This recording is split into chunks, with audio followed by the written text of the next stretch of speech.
now call the April 23rd, 2019 meeting of the Charlotte-Mecklenburg Board of Education to order. And I do want to wish a speedy recovery for our superintendent, who's a little bit under the weather right now, and let him know his space is occupied by my paperwork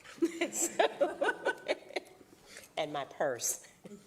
All right, the first order of business is the adoption of the agenda. I would now entertain a motion to adopt the agenda. So moved. Second. All right, all in favor of the motion, let it be known by saying aye. Aye. Oppose? Motion is moved. All right, first item is our consent items. Is there a motion that the board approve the consent items? Moved. Before we move, is there a second? Second. Okay. Before we move to a vote, does any board member wish to pull any part of this item for individual consideration? All Madam right. Chair, I'd like to pull item D. Item D. Okay. Is there any other items? I'd like to pull item F, please. Item F. Okay. All in favor of the motion, with the exception of items D and F, let it be known by saying aye. Aye. Oppose? Okay, Ms. Marshall, item D, you'll speak to that, please. I very quickly want to highlight the beginning of the construction at Montclair Elementary. It's a replacement school. The school was built in 1958. Currently has 23 classrooms and a whole lot of mobiles out beside of it. So we're getting ready to build a brand new facility there for that community. Very excited about it. It'll be 45 classrooms. Construction starts in May. Thank you. Thank you. Mr. Strain, item F. Yeah, on item F, this is part of the upgrades to our security systems, and I was just wondering, as we're upgrading from the analog to IP at Huff, can we get a quick update of what that program looks like and how that's progressing in terms of the security plan and how that's moving along? Yes, after. Thank you.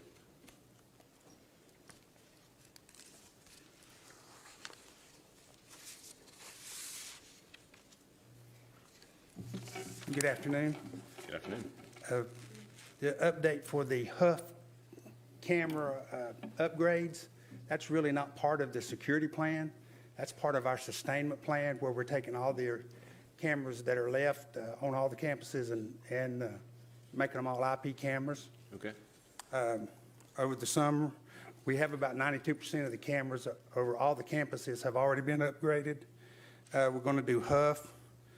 We got Rocky River that's scheduled to come up next. We've got Dorada, Spa, and Northwest School of the Arts. And then we'll be just about through upgrading them through our sustainment plan. Super. And what additional capability does that provide in terms of centralized monitoring, et cetera?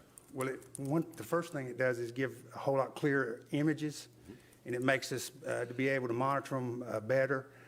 With the upgrades for the hardware that we use, we actually are giving, especially all the high schools, the ability to look at all their cameras at one time, and it just makes it more efficient for them to use it. Super. Thank you very much.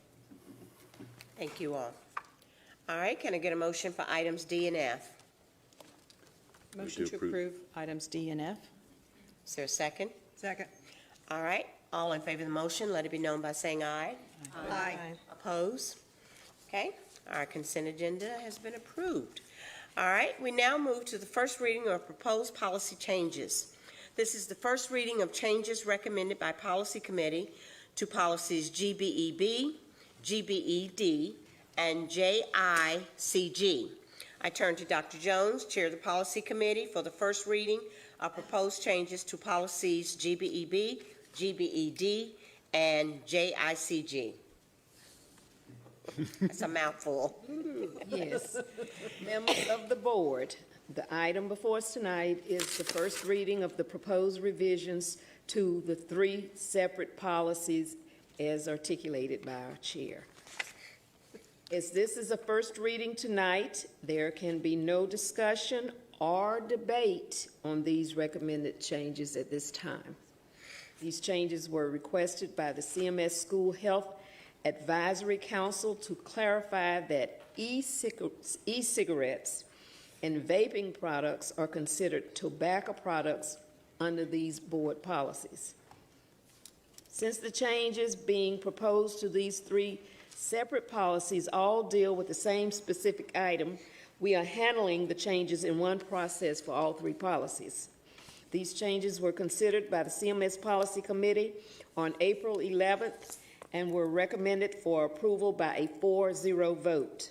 So, Madam Chair, on behalf of the Policy Committee, I conclude the first reading for policies G, BEB, GBED, and JICG.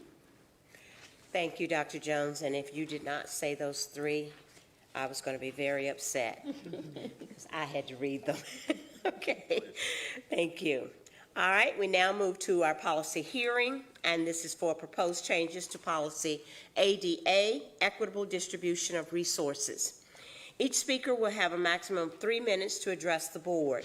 You may only talk about policy ADA and its proposed changes. Neither personal attacks will be allowed. Neither profanity or inappropriate language may be used. The board reserves the right to cut off any speaker who violates these rules. I will call the following individuals to come down front to the microphones, and please speak in the order in which you are called. All right, our first speaker for equitable distribution of resources is Bill Geiger, and the next one is Aaron Barbie, I'm sorry.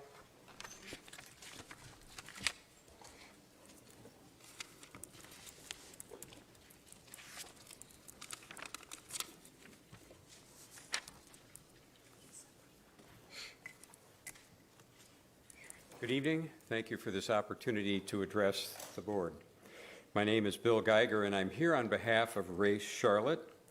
Race Charlotte is committed to building supportive relationships between people of color and white people as we work together to challenge the harmful effects of structural and systemic racism in Charlotte-Mecklenburg and beyond. Dear members of the Charlotte-Mecklenburg Board of Education, Race Charlotte acknowledges the efforts of the administration and board to work toward greater equity in our public schools. We urge the board to be clear in identifying, naming, and addressing both systemic and structural racism. These factors continue to produce stark disparities in outcomes, resulting in long-lasting harm to children and families of color. We support strong equity initiatives. The work of the Policy Committee on Equity and the draft equity policy are steps in the right direction. That said, the exclusion of a community-based equity advisory committee weakens all our efforts to create a more just and equitable community. There are many who join us when we insist, nothing for us without us. Among the equity areas of action crucial to student success is item number 6, family and community engagement. The goals and measures for areas of action include reference to increasing family engagement, indeed, important to achieve greater equity. However, the proposed policy is silent with respect to community engagement. Adding a community advisory committee can correct this oversight. Not doing so is a clear indication of an intention to exclude. In so doing, you marginalize the rich human capital that resides across our entire community. You also fail to bring substantial, significant investment to the work from a broad range of valuable community resources, neighborhood and community groups, nonprofit organizations and foundations, as well as local universities. We at Race Charlotte strongly encourage you to establish a community-based Equity Advisory Committee as part of the equity policy. Thank you very much. Thank you.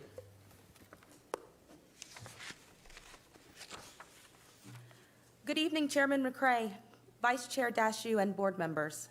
My name is Erin Barbie, and I am the co-chair of Charlotte East.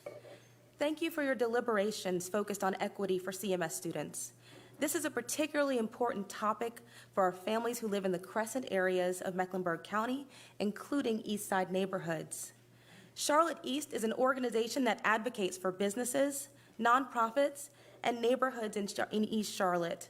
We focus on economic mobility, neighborhood vitality, and developing strong social networks among residents of our region. We advocate for and expect equity and excellence in all East Side schools.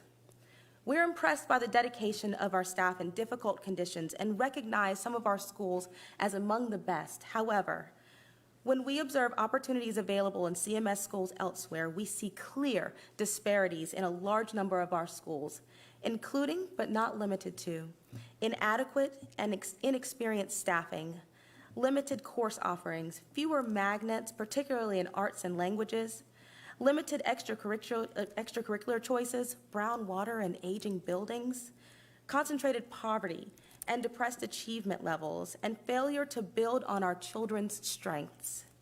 We appreciate your commitment to do better, but you cannot fully understand our unique needs, nor can you make changes on your own.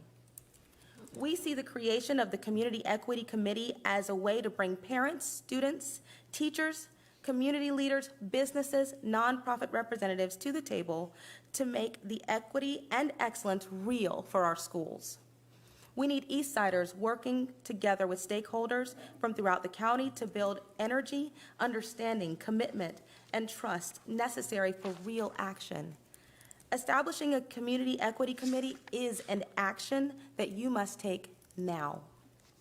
We urge you to amend the proposed equity policy to add a Community Equity Committee, and we move to establish this committee as soon as possible. Our families cannot wait. Our community cannot wait, but most of all, our children cannot wait. Thank you. Thank you. This ends our policy hearing on policy ADA. I want to thank the speakers that came out on behalf of this public hearing. We now move to Ray Farms Relief. And to give us an update on Ray Farms Relief School options, I'll call on Ms. Keisha Craven-Howell for this update.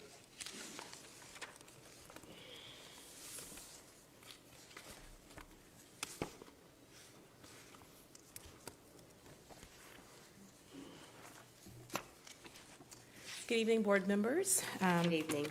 I'm happy to share with you an update since our last meeting on our efforts to identify the best use for the Ray Farms Relief School.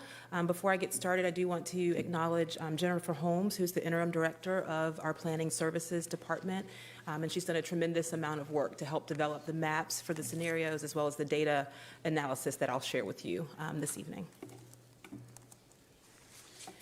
So our desired outcomes for this evening are to share 3 different scenarios for the use of Ray Farms Relief School. I'll share with you how each of those scenarios measures against the board's priorities for student assignment as expressed in policy JCA. And I'll also share some of the community's feedback related to the 3 scenarios, and very specifically survey data from a community engagement meeting that was held at J.M. Robinson last evening, to which all of the J.M. Robinson and Community House middle school families as well as the elementary feeders were invited to attend that meeting. I do want to stress that these are just scenarios. They do not represent a proposal or a recommendation. There are no decisions to be made this evening, but rather we're presenting these scenarios as a starting point to generate additional community and board feedback. Our goal is over the next month to begin to eliminate some of these scenarios so that we can focus on a particular scenario that we can begin to refine and advance toward a recommendation to the board for a vote. Just as a reminder of the board's priorities in policy JCA, and we looked at each of these for these scenarios, the home to school distance, the extent to which feeder patterns are kept intact as students move from elementary, middle to high, certainly school utilization, and then socioeconomic diversity. And as always, according to policy JCA, we're making sure that the boundaries are contiguous. When we get into the survey data, I think it's helpful for you to know who responded to the survey. So the survey opened last evening. I pulled this data as of 11 a.m. this morning. There were 152 responses. We asked all respondents to tell us both their home elementary school and their home middle school. So you can see there that the vast majority of respondents were assigned to Providence Spring and Polo Ridge Elementaries, and then to J.M. Robinson Elementary, which we would expect since those two elementary schools largely feed J.M. Robinson. And then just a reminder of the needs and the opportunity that we have with Ray Farms Relief.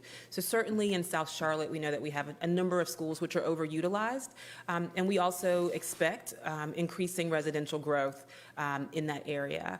But I do want to acknowledge the board's foresight as it relates to the growth in South Charlotte and the needs of the schools there, because for the last two bond projects, both the 2013 and the 2017 issue, there are 3 projects that specify relief for South Charlotte schools. Among those 3 projects, they cover the entire K-12 grade span. The opportunity that we have with the Ray Farms Relief School, it was listed in the 2013 bond as a K-8 school that would be both a choice school or magnet with the STEAM theme, and it would also provide relief to J.M. Robinson Middle, Community House Middle, and the elementary schools that feed it. The facility is designed to have 54 classrooms with a full gymnasium and soccer field. And based on an average of 20 students per classroom, we're looking at a planning number for capacity of just under 1,100 students. So we'll present 3 scenarios this evening, and these scenarios are informed by a wide range of community input. We will present K-8 with the homeschool boundary only, no choice seats. K-8 with a homeschool boundary and choice magnet seats. This is the scenario that is most closely aligned to what is described in the 2013 bond. And then finally, a middle school with a homeschool boundary and no choice. Though we have those 3 boundaries to discuss those 3 scenarios to discuss this evening, I want to acknowledge that there was a lot of community engagement which would inform other types of scenarios, and that we're not presenting those this evening. We got input around different types of grade configurations for a Ray Farm, so as a 3-5 school or as a 4-6 school. We got feedback around the school having choice seats only and no homeschool boundary, either as a K-8 or a 6-8. We also received feedback that it would be an elementary school, and even additional feedback than those that I've shared. What we have done as a planning team is narrow to a manageable number of scenarios for us to review together. And we've also prioritized maximizing relief for the schools that were indicated in the bond, and then those scenarios which most closely align to the board's priorities. Pretty universally across the community input was the need for relief. And so we have prioritized that in these scenarios. So let's get to scenario A, a K-8 school with homeschool seats only. What you see on slide 8 is a table that provides an overview of what segments of existing attendance boundaries would be affected, what their current assignment is, what the new assignment would be, and the effect that that creates for us. So for scenario A, a K-8 school with homeschool seats only, we'd move a portion of McKee Road Elementary, specifically the portion that's west of Tilly Morris Road, and that school currently attends McKee Road for elementary and continues to J.M. Robinson in Providence. Instead, they would attend Ray Farms for elementary and middle as a K-8, and they would continue to Providence for high school. Similarly, we take a portion of Polo Ridge Elementary, and it too would be assigned to Ray Farms for K-8, and its high school continuation would remain at Ardrey Kell. The effect of those 2 changes is to create the homeschool attendance area for Ray Farms, but it also creates capacity at J.M. Robinson. It also creates capacity at McKee Road for a potential pairing with Providence Spring Elementary, which is also feedback that we receive from the community. As we then look at Hawk Ridge Elementary, we take a portion of that school, the portion that's east of Blakeney Heath Road, and assign it to Polo Ridge. It would continue then to J.M. Robinson, and its high school continuation remain unchanged at Ardrey Kell. The effect of this change relieves both Hawk Ridge and Community House. We take an additional portion of Hawk Ridge north of Bryant Farms Road.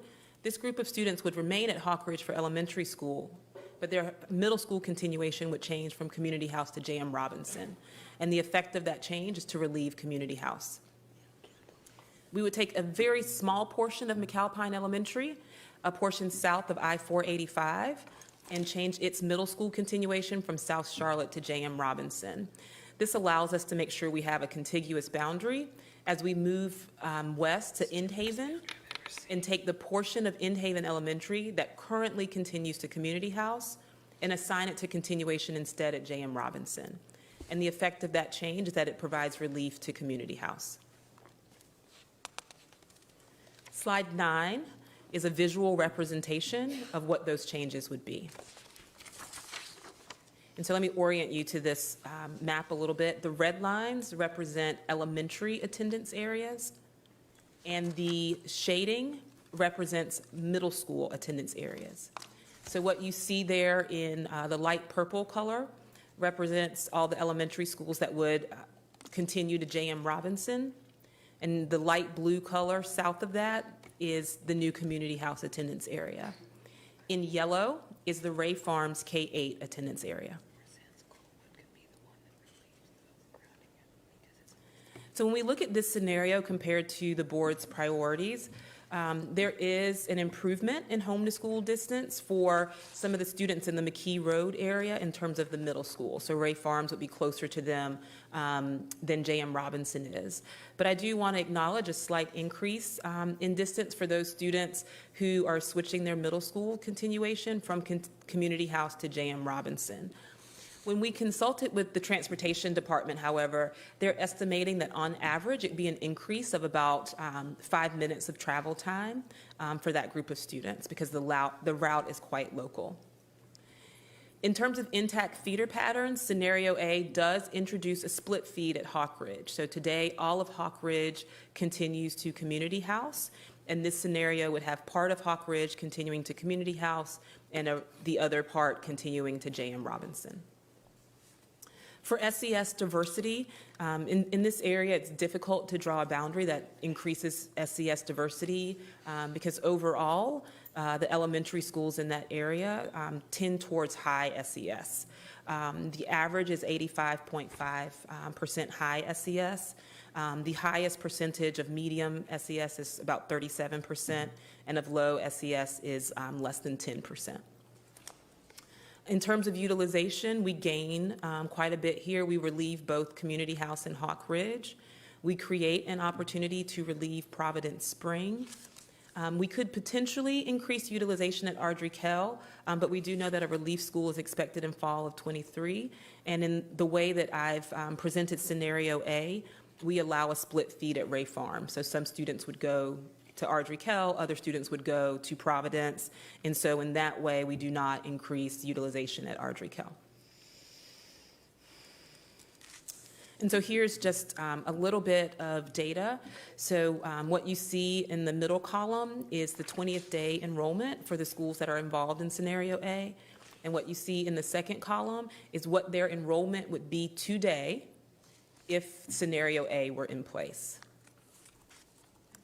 So you see decreases at the 3 elementary schools, as well as decreases at Community House, a slight increase at J.M. Robinson, and a very small decrease at South Charlotte of about 24 students. And so this is, on slide 12, you have a little slice of the survey data. I asked the same 4 questions about each of the scenarios. So the first question asks the extent to which people agree with the statement that the scenario provides adequate relief to the schools that are named in the bond.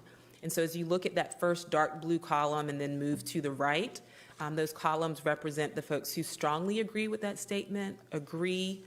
The middle column is green, neither agree or disagree, then disagree, and then strongly disagree. So you can see on that relief question, the strongly agree and agree is about the same amount as the disagree and strongly disagree. There's not much differentiation there. The next set of bars ask the question about the extent to which that scenario adequately keeps neighborhoods together in their elementary and middle school assignments. You can see that if you aggregate strongly agree and agree, and then disagree and strongly disagree again, there's not much variance there again. The next question is about the extent to which it keeps feeder patterns intact, so differentiating neighborhoods from feeder patterns. And then the final question is the extent to which people agree that the slight increase in travel time is an acceptable trade-off to get the relief in the overutilized schools. And there you see much more agreement if you add the strongly agree and the agree together. I do want to acknowledge that the survey also allowed people to write in feedback.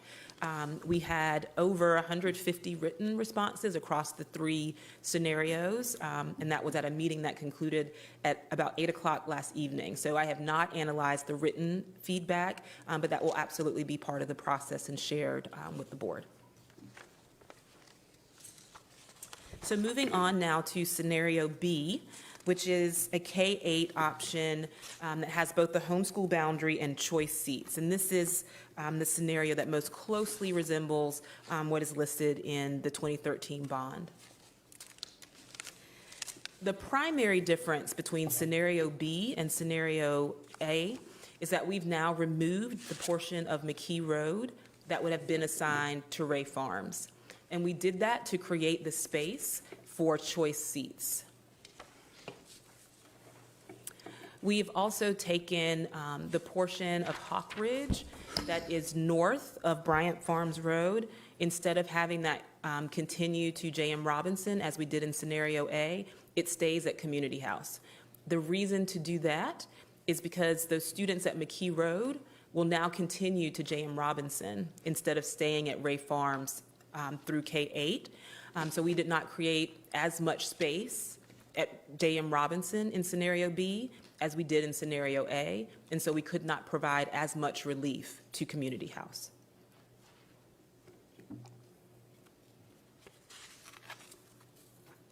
And so here is the map. That is the visual for that scenario. So you can see that there is less of the Hawk Ridge attendance area that's shaded in purple. And that's because there's less of that school that would continue to J.M. Robinson, because J.M. Robinson now brings back McKee Road.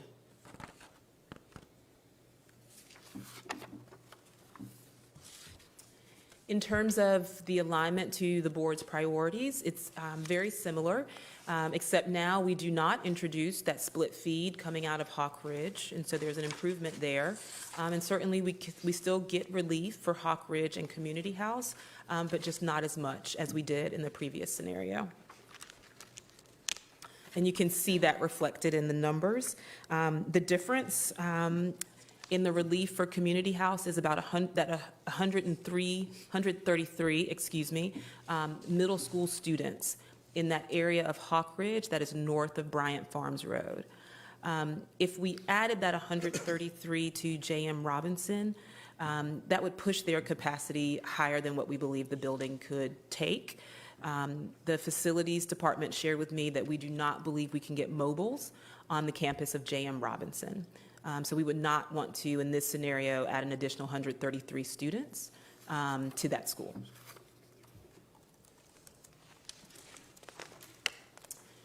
And then here again, you see those same 4 questions. The first question about the relief, the second question about keeping neighborhoods together, the third about keeping feeder patterns intact, and then the fourth about the trade-off between the increase in travel time and the relief provided.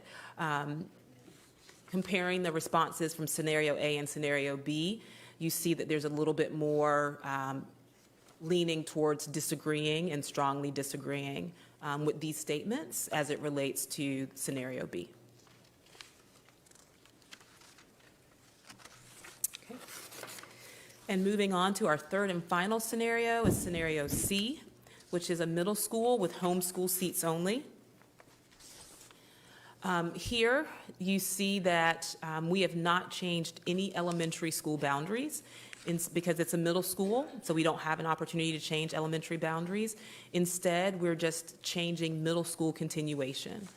So we assign all of McKee Road Elementary to continue to Ray Farms, We assign the same portion we've talked about in scenarios A and B of Polo Ridge to continue to Ray Farm. The effect of that is creating the Ray Farm Middle School attendance area and then also creating capacity at J.M. Robinson.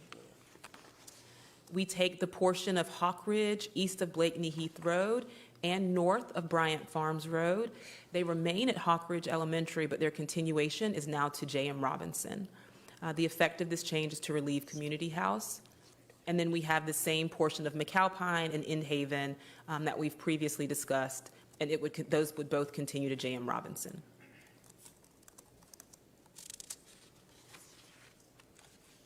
And here is the map. That's a visual representation of the description that I just shared.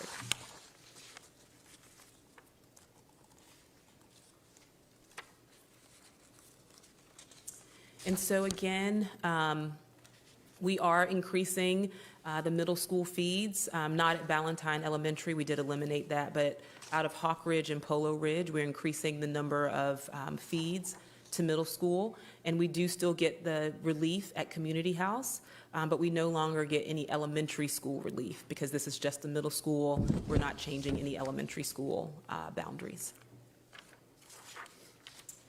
And then here you can see the numbers. So both Community House goes down most significantly in terms of enrollment in the middle school scenario.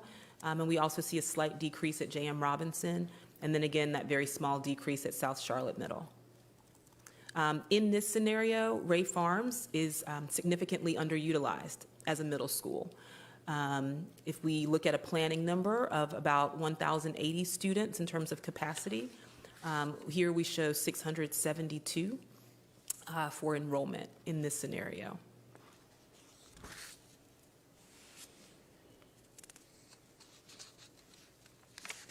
In terms of the survey, again, those same 4 questions. We can see here in terms of the relief question, there's stronger agreement, and it certainly outweighs the disagreement. There's also significantly more neither agree or disagree. So I'm not really sure what to attribute that to, but there is more agreement with these 4 questions for scenario C.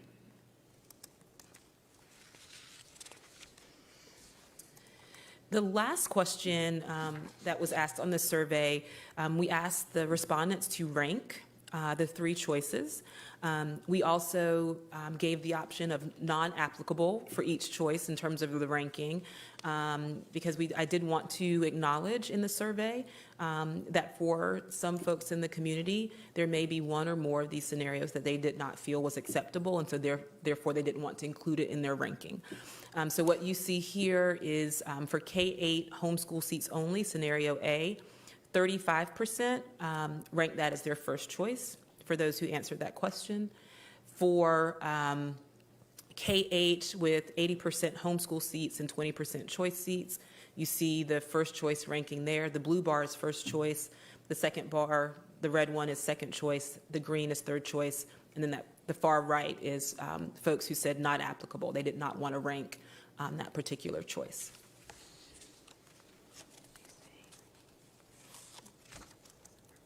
So in terms of next steps, there's an additional community engagement meeting scheduled for May 9th from 6 to 7:30 p.m. It will be held at Providence High School. We will continue to share these scenarios and any additional kind of best thinking that has helped us to either refine or narrow down these scenarios. At the next board meeting on May 14th, there's another public hearing scheduled, and we had been scheduled to have the superintendent make his recommendation to the board at that time. In the meantime, we absolutely want to continue to gather community input. I've certainly received a number of emails. We'll have the May 9th opportunity, but we will also keep the survey open. Because as I shared with you at the beginning of the presentation, the representation in terms of respondents is very skewed to 2 elementary schools. And there are many more than 2 elementary schools that would be affected by any of these scenarios. So we want to make sure that we get a broader representation of input from the community. And so after this evening, I will email this presentation to all of the principals of the schools named in these scenarios, as well as a link to the survey, and ask them to send that to the families in their community so that we can continue to get feedback and input as we take these scenarios to the next step toward a recommendation to the board. Thank you. I do want to say that we eagerly await the recommendation that's going to be coming from the superintendent on May 14th, but it is my understanding that the superintendent is not going to be with us at that meeting. And I think that, you know, for us to make a decision, we really need the superintendent here with us and hearing justification. So I appreciate, you know, staff on his behalf bringing that recommendation to us on May 14th. But I think as a board, we probably need the superintendent sitting here, right here with us to sort of walk us through things and answer those questions that staff may not be able to answer. So I thank you for this. Any other comments or questions that might, I don't know if you are ready for any questions, so we'll just go on into our public hearing. If board members don't have questions, I know we had some members that did. This is probably your first time hearing this, so if you have some questions, you know, just raise your hand now. Now? Yes. All righty then. So, scenario A, I was, I guess, baffled by the map. I'm sorry? I grew up in South Charlotte, so I looked at that map where this blue goes from basically Pineville over to Union County, all the way across the whole southern tip, with a couple little carve-outs, and I just don't understand how that transportation time would only increase by 5 minutes. It would take 5 minutes to get out of some of the parking lots down there. So I don't get it, and I'm not buying that 5-minute transportation. That's like telling me it takes 5 minutes to get from Davidson to Cornelius. It doesn't happen. It's not reality. So that, to me, makes zero sense. My biggest question is this was sold to the community as a magnet school to relieve that area, as a magnet. It wasn't sold as a homeschool with choice options. It was sold as a magnet. We also, in the last bond, sold the same kind of a school, a K-8 magnet, to North Mecklenburg and said, this is the only school y'all are getting up here, but it's good for you because it's going to relieve all the schools in the area because a few kids are going to come from all those schools and it'll lower all of them. So to say now that we aren't even considering a full magnet scenario makes absolutely zero sense to me, because that is what I thought we were voting on in that bond package, was a full magnet school. And then we have to be magnetic with the choice of what that magnet is, just like we did at Billingsville and other schools where we went and we surveyed the parents and said, what magnet school could we put here that would make you want to leave where you are now, your fabulous Polo Ridge or wherever, all the schools down there, and go to this new K-8 school? That seems like a logical step, so I'm very puzzled as to when we say we're only going to look at 3 scenarios and not one of them is a full magnet, when in our magnet review back in 2015, Magnet Schools of America said full magnets are much more effective and much more efficient. So I'm very confused by that. What did I write there? In scenario B, what did I put? I don't like something. I wrote one word. Oh, I don't like partial magnets. That's what I said. Because I think, why do you carve out 20% and tell 20% of those kids that now you're stuck at a magnet that you may not want to go to? It just make it a full magnet. Scenario C, there's no elementary school relief. When is the elementary school projected to be coming on board down there? I believe it's fall of '23. And 2023? Is that right? Is that right? When is this one coming on board? Fall 20. Of 20? Yes. So 3 years later. So how many years is that? That's a lot of years. Most of the kids that are in those elementary schools now will be in the overcrowded middle schools by then. So scenario C, it doesn't honor the bond at all. And I get very puzzled when the slide on, I guess you can probably figure where I'm going with this. I get very puzzled because when we talked about the need assessment and then the opportunity for a STEAM K-8, and I think whatever type of magnet it is shouldn't be predetermined, but it was supposed to be a magnet, in South Charlotte that would expend the capacity. There's some statement here that says it would reduce the weight pool for Moorhead STEM, which is north of I-85 in the University City area. So I did write a question, how many Moorhead STEM students are coming from that South Charlotte attendance area? Do we know that?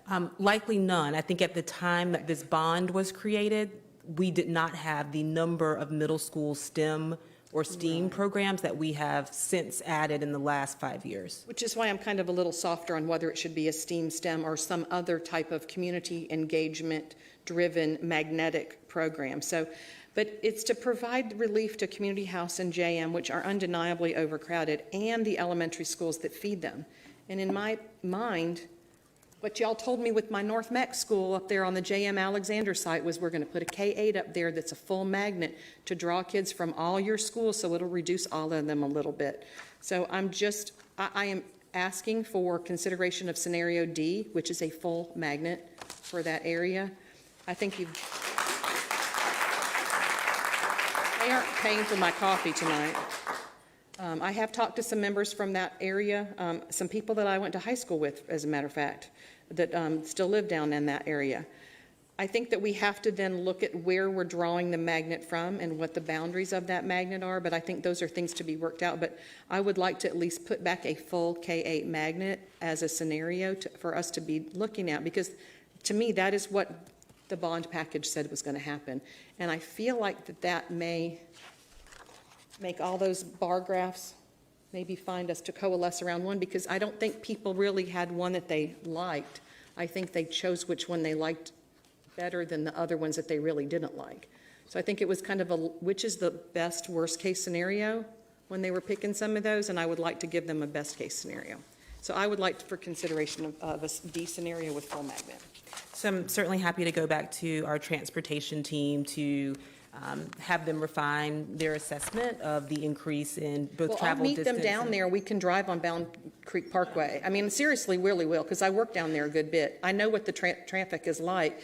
I mean, these schools don't go into session at noon. They go into session during morning rush hour. Some of them are getting out in evening rush hour. And sometimes on Ballantyne Parkway, there's no non-rush hour on it. So I just think we have to be really realistic, not being out there on a Sunday afternoon. We need to go do a real hard look at that drive, that one bow tie crazy boundary that I'll never be okay with puts into effect.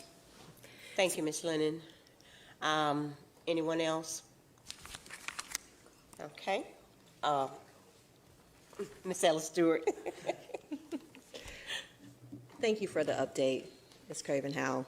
I, too, believe that it is very important that we are in a position to honor what we put into the bond in terms of the ask.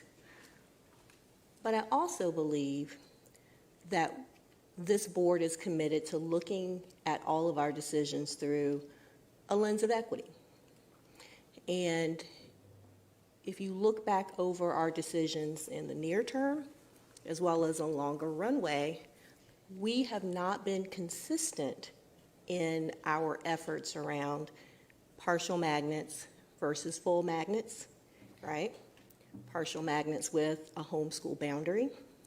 We are perfectly happy and content to create partial magnets with homeschool boundaries when we want to move certain kids. That has been our history. And so if we are going to continue or start, however you want to look at it, making decisions through a lens of equity, we have to be consistent to whatever policy we want to make. I think that's really important. We send mixed messages to our community when we don't. We send very mixed messages to our children. Those messages are internalized by those children as well as our communities.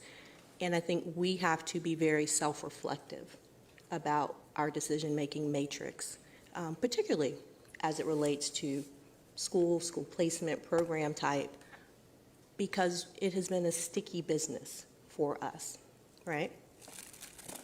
So I hope when the superintendent's back, when we continue to have more conversation about this, when we have additional feedback and input from our community, that this board will take this as an opportunity to become consistent, right? If we want to look at items like our Magnet Schools of America report, and I believe that we should, I believe in magnet schools. I think they are an excellent way to educate kids with excellence. I also believe, as the folks from Magnet Schools of America indicated repeatedly in that report, they're probably our greatest tool for increased diversity in our schools. If we are wishy-washy in our approach, you know, I hate to take things to the good book, but a double-minded man, we know what that gets us. And so we've got to stop being double-minded. We've got to be very consistent so that our community knows what to expect.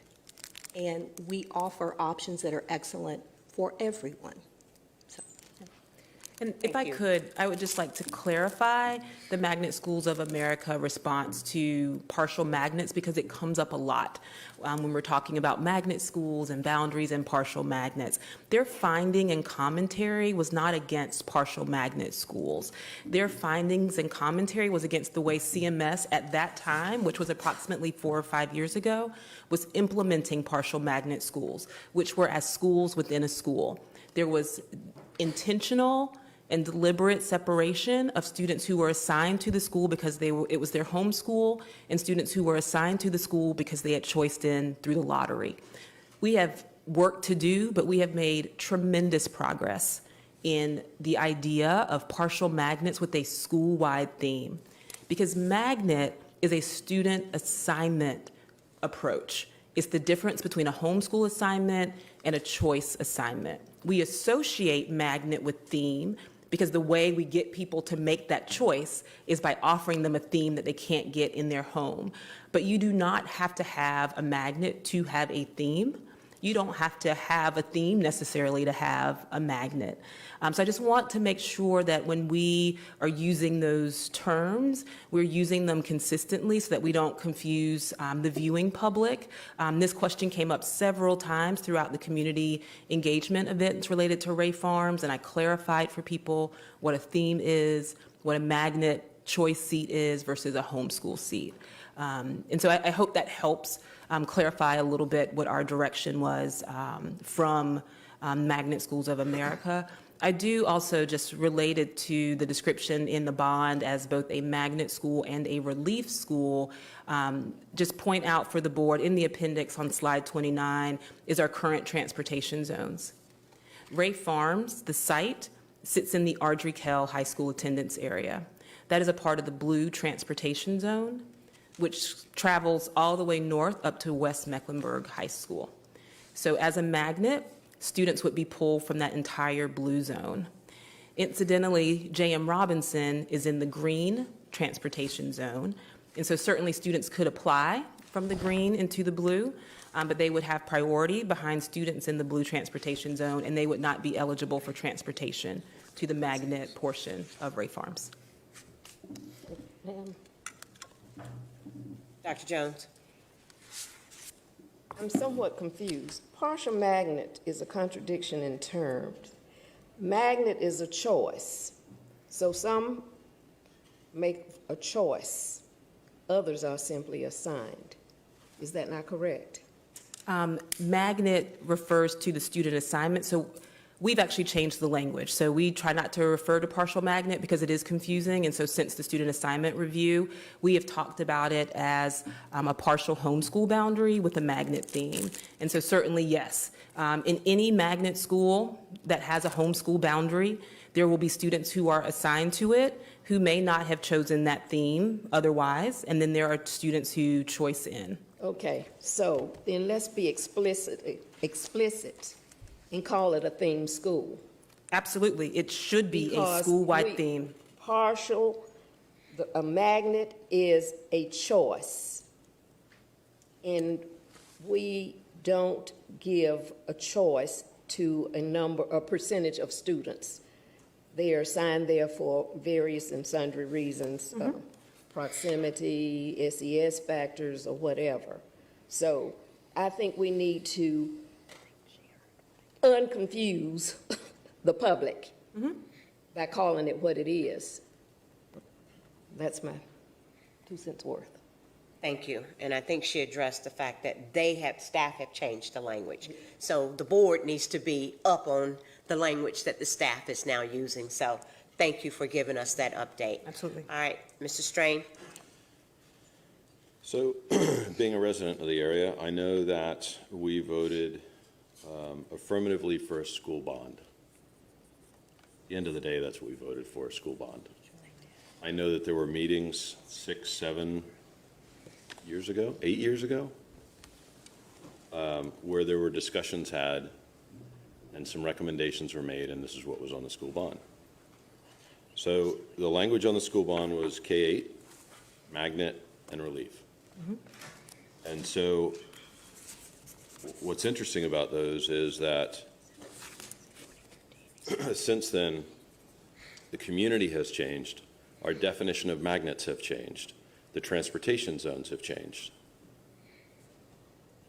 And certainly our needs and desires in the community have changed down there. So in looking at this, we've gone through a process, as you described, in terms of looking at the best use of the Ray Farms facility. And I appreciate the fact that I believe now you've had 4 different sessions down there. So you've had 3 at schools and then 1 in the Ballantyne Hotel, where there was various feedback. And the feedback has been relatively consistent, that the community is highly resistant to having a K-8 imposed upon them and a theme imposed upon them, which I think was just touched on by some of my colleagues in terms of having particularly a partial magnet or a full K-8 either imposed upon them in terms of the grade configuration or the theme of the school. And so what has been consistent is an interest in choice. And so what has been interesting is the fact that the community has come back, and actually a group of community members representing both middle schools and a large number of elementary schools, and come back with some recommendations for consideration. And so it wasn't a one-off email that says, hey, what about this? Or, we don't really want to be bused across 485, or whatever the various emails are that we all get. But that a group of people have put together 2 thoughtful, considered alternatives, which haven't been discussed in the last 2 or maybe 3 community engagement sessions that have been held. And so that's troubling to me. It's troubling to me because that doesn't feel like community engagement. It feels like we're going out to the community and talking to the community rather than talking with the community. And so I'd appreciate it if we would listen a little more in the engagement process and think about what the community wants and needs, because one of those proposals is in fact a K-8, a magnet, and relief. Absolutely 100% in line with the words that were used on the bond, and yet when brought forward in the last community engagement session, the community was told that we couldn't discuss it. So I'd appreciate the opportunity to discuss these things. And in fact, I think that's what at least one of my colleagues has asked to add back into the mix as well as we go out and talk to the community further. Mr. Strain, I think, I was there last night also myself, and I thought, and please correct me if I didn't hear correctly, but I think she did address the reason and the rationale as to why some of the things that were being suggested were off the table. And we as a board have sat, when we did our student assignment, and talked about those 4 main points in our criteria and how important those are going to be our guardrails when we're talking about student assignment. And I think Ms. Craven-Howell addressed that at the beginning, but I'm pretty sure, things are going to come up again at the next engagement session. Also, I need for every board member to be mindful that this project was not just a vote from District 6. It was a county-wide vote. And we have got to sit here as a board and represent everybody, even though we're only elected sometimes by a district percentage. We've got to look at everything that we vote on and try our best to stay true to what we said we were going to do. You know, one of the things that we really had to work hard at was gaining the trust back from this community. And I know it's easier said than done. So I think with this last 2017 bond, we showed that we could be trusted with what we said we were going to do. And I want us to always keep that in mind, that this was a county-wide vote. We hear what District 6 is saying. It is laying heavy on us, and that we are going to hear, we're going to weigh, but we've got to try our best to stick to those 4 criteria that we said were going to guide us through student assignment. So, Madam Chair, with respect. that's all right, Mr. Strain. We're going to move forward and start our public hearing. Mr. Strain, we're going to move forward with our public hearing. You know, this is not going to be a banter between you and I. It is a full thing. So thank you, and we need to move on with our public hearing. We can talk later, if you like. There's no need. Okay.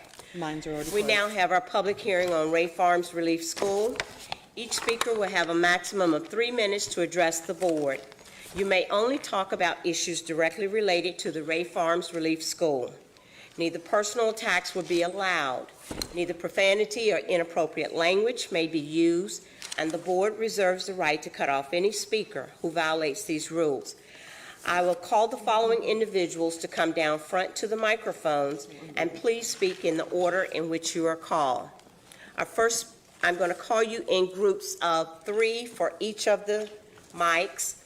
First group will be Ronald Dott, Lee Sugg, Brandy Marks, John Walker, Ashley Harvey, and Alan. I'm having a hard time with your last name, so please forgive me.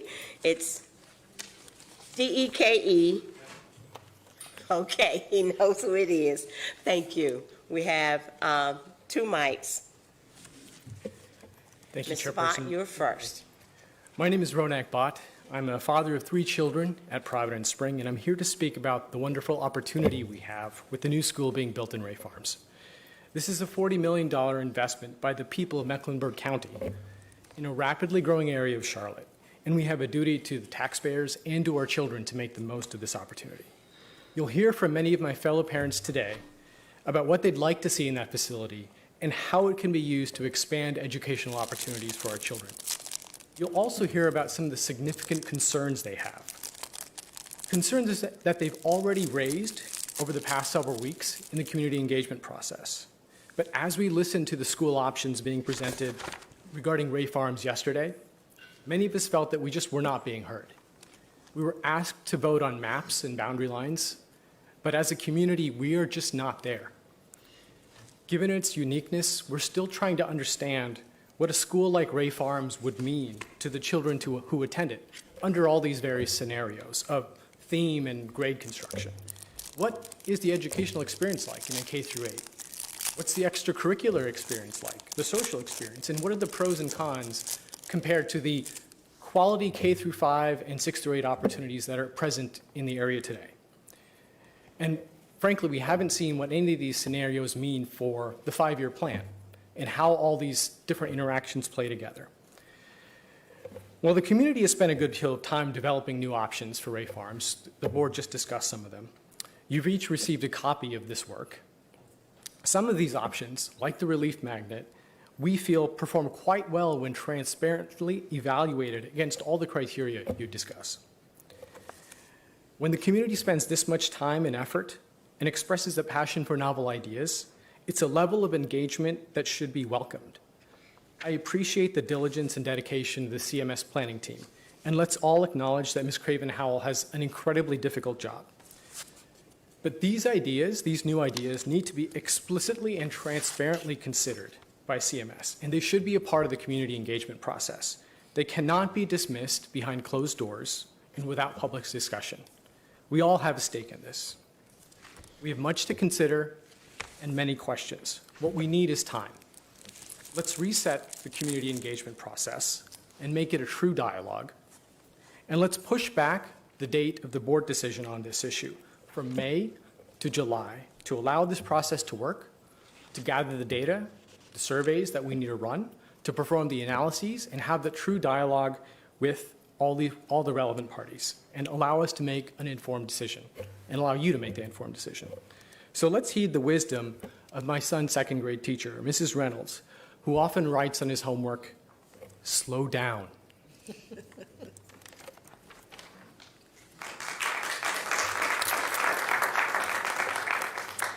Good evening. My name is Lee Sugg. I have participated in numerous meetings on the topic of the Ray Farm School. I know there have been a lot of different ideas and a lot of different opinions, but the one thing that has been consistent throughout the entire process is that the community is not embracing a mandatory attendance at a K-8 school.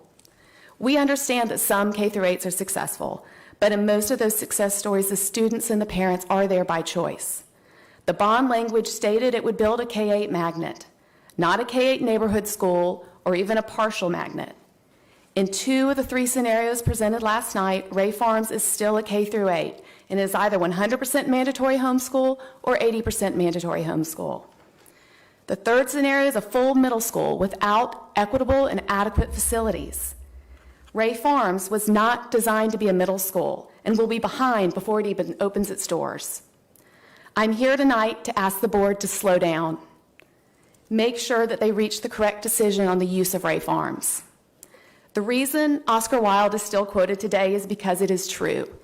If a thing is worth doing, it is worth doing well. Please take the time to get this right. The current scenarios disrupt a lot of children and a lot of schools and still have a lot of unanswered questions. CMS is spending $30 million, yet seemingly no one in the community is excited and no one is anticipating a wonderful new school. That should tell the board that something has to change. There are scenarios that will generate community support, ones that provide both relief and stability. Why aren't we talking about those? Thank you. Thank you.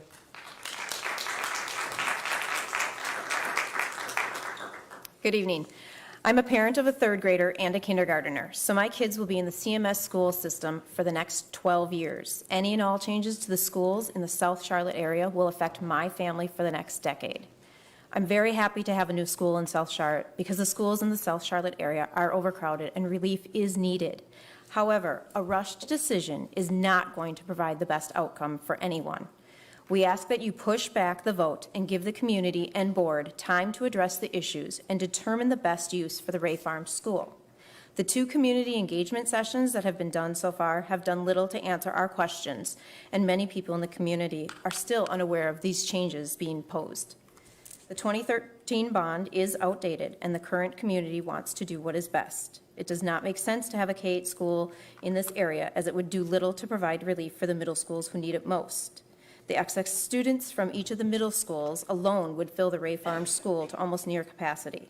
It seems to make logical sense to make this a different type of school, but based on the 3 options we've been given at last night's meeting, I chose the middle school option because it was the best of the 3 worst ideas.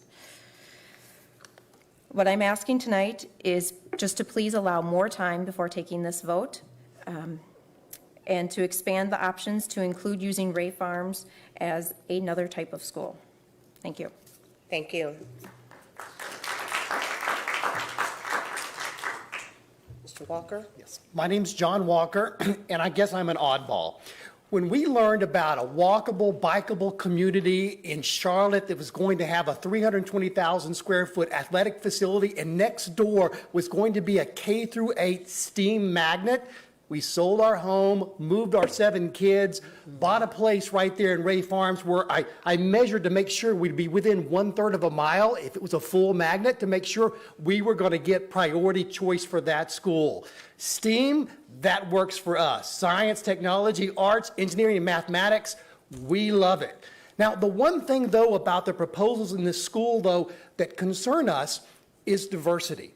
So our little community that we moved in has a lot of ethnic diversity, a lot of people that have come to this country to work for the big banks from India, the Middle East, China, and I love that for my kids. They're getting this exposure to all sorts of different cultures. But you know what they're not getting? It's the cultures of Charlotte.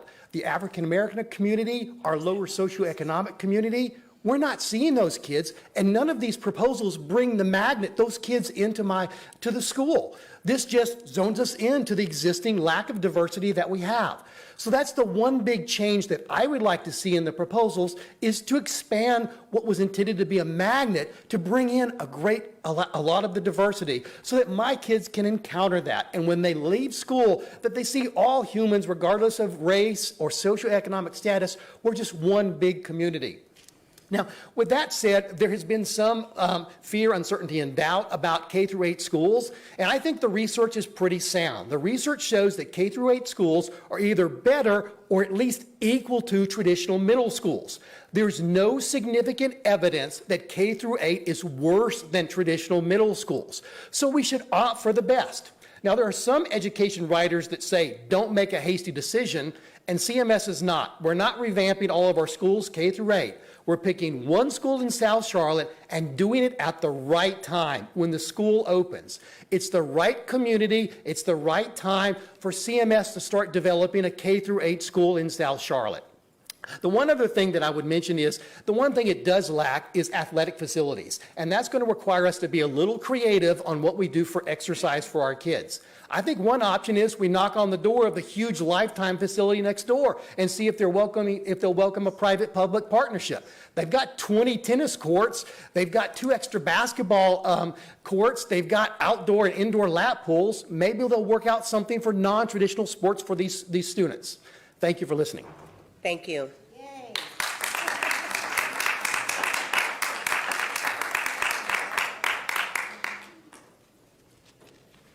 Ashley Harvey. You Ashley. Me. Yep. Good evening. My name is Ashley Harvey, and I am the parent of students who have and will attend both Polo Ridge Elementary and J.M. Robinson Middle Schools. Before I get in, I just want to clarify, I'd be remiss if I didn't, that the presentation, I was a little shocked to see that the presentation shared with the board tonight actually had different boundaries, different things that were shown to the public in last night's engagement session. I'm not here to debate that, but I want to point that out because I think that was kind of alarming that was less than 24 hours ago. I am here tonight to speak against the proposed options being presented by the CMS staff for the new Ray Farms School.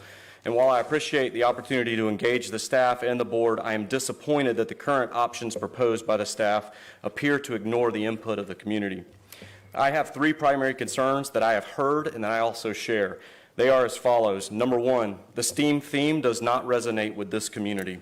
Number 2, many desire to make Ray Farms a full magnet school with priority for students in the overcrowded elementary and middle schools in this area. And number 3, there have been very little details about the limited middle school experience for students who might attend this school, namely the lack of middle school athletic opportunities. Over the past several years, CMS has faced similar boundary challenges. From what I have witnessed, those challenges are best overcome when the board and staff partner with parents, teachers, and the community to explore options that may not have been previously considered. That's what I encourage the staff to do. We want to partner with you to find the best solution. However, I'm afraid that the 3 preliminary options presented by the staff fail to incorporate input from the community.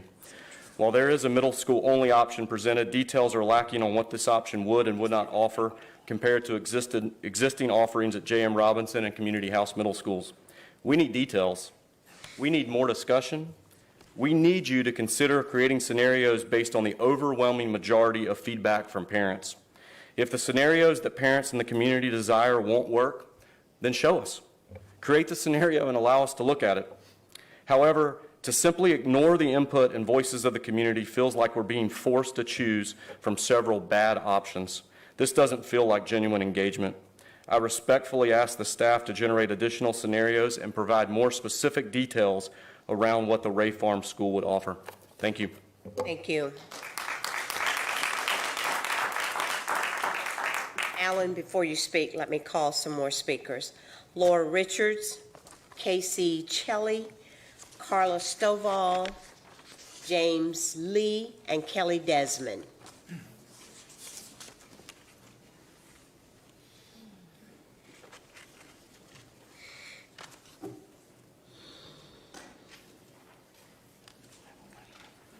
Good evening. Alan DeCucolaire. I have 3 children in the current Polo Ridge, J.M. Robinson boundaries who will attend Ray Farms and any of the 3 proposals Ms. Craven-Howell just proposed. I ask you to listen once again to things residents have consistently said we do not want. We do not, and those things are in 2 of those 3 proposals. We do not want a forced K-8 format. It dilutes the middle school experience and compromises the innocence of the elementary school experience. Middle school. Ray Farms will have a middle school grade class of roughly 100 to 135 children per grade.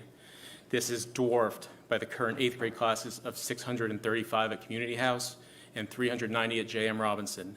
That does a complete disservice to these children as they head into a 3,200 student Audrey Kell High School that is predominantly fed by Community House and J.M. These students also suffer from a reduction in extracurricular opportunities that the smaller student base, budget, and facility of Ray Farms simply will not support. Finally, there is an incremental disadvantage for the students who go through this program first. The first group of 6th graders will feel like they're just in an extension of elementary school with no 7th or 8th graders ahead of them. The already limited extracurricular opportunities will be even more pronounced for them due to the abnormally small student base without classes above them to help reach critical mass for these activities. Elementary school children should be able to enjoy their innocence as long as humanly possible and not be exposed to the realities of 11 to 15-year-olds that include attitude, language, and the proliferation of cell phones, technology, and unrestricted internet access, which lead down so many dark paths, negatively affecting today's teens and tweens. A shared campus with fully separate facilities, that's one thing. Unfortunately, Ray Farms does not provide that luxury. 5-year-olds would be exposed to 14-year-olds in hallways, restrooms, and bus lots as all students share the same building, and I struggle to see how anything positive comes from that. Another thing the affected residents have said they don't want is a forced STEAM theme with mandated home seats. As mentioned, I have 3 children. A STEAM curriculum would be fantastic for one of them. For my second, a daughter, it would not be. For my third, he's too young to tell yet. I think that's a microcosm of what any neighborhood that's zoned for such a school looks like. It's good for some, not for all. It should be a choice, not a mandate. In closing, I just want to reiterate that a non-traditional K-8 format, just as well as a STEAM format, should be a choice and not mandated based on residents. Non-traditional schools, whether it's K-8 or theme, succeed when people want to be there because it meets their needs or their children's needs. The residents have asked you to listen to other ideas. Things have been brought up in terms of a TD magnet or a swing middle school to alleviate the overcrowding at JM and Community House, which have not been advanced in discussions. Please listen to us now. Do not mandate a non-traditional K-8 or STEAM focus for Ray Farms. Thank you, sir. Ms. Richards. Hi. My name is Laura Richards, and I have 2 children in the CMS system at Polo Ridge Elementary and J.M. Robinson Middle School. I attended the last board meeting and the recent community engagement sessions. The common theme expressed by constituents in the South Charlotte community is that we do not want a forced K-8 school for our children. The homeschool boundary K-8 was not what was stated in the 2013 bond referendum and not what I voted for. Imposing on us a K-8 school with roughly 120 children per grade will not set our children up for success in transitioning to Audrey Kell High School, where there are roughly 825 students per grade. The non-traditional configuration on only 10 acres of land at Ray Farms does not enable our children to have a traditional middle school experience with a full offering of extracurricular activities along with a full elective class offering. In the 3 CMS proposals, My Providence Country Club, HOA, and Neighborhood will be split in half along with the Stone Creek Ranch HOA, which goes against Board of Education policy standards and is extremely disruptive to our children and neighborhood community. We have repeatedly voiced our desire not to be forced into a K-8 non-traditional grade configuration. Our community has put forth 2 viable, data-supported solutions which align what the community wants and what the area needs for overcrowding relief and conforms to board policy and standards. I strongly urge you to give serious consideration to the Ray Farms full choice relief magnet and the swing school options. I ask of you to focus on a plan for the South Charlotte community that aligns with our growth and development, not just now, but over a 5-year period. A plan that is not disruptive to our children who are demonstrating success in their current placements and matches what the community has voted for. In closing, please do not force our children into a home boundary K-8 school at Ray Farms. It's not what's best for our children. It's not what the community wants. It's not what the board presented in the 2013 bond referendum, and it's not what voters voted for.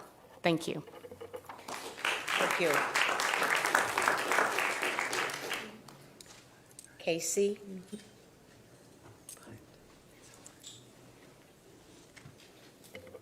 My name's Casey Chelly.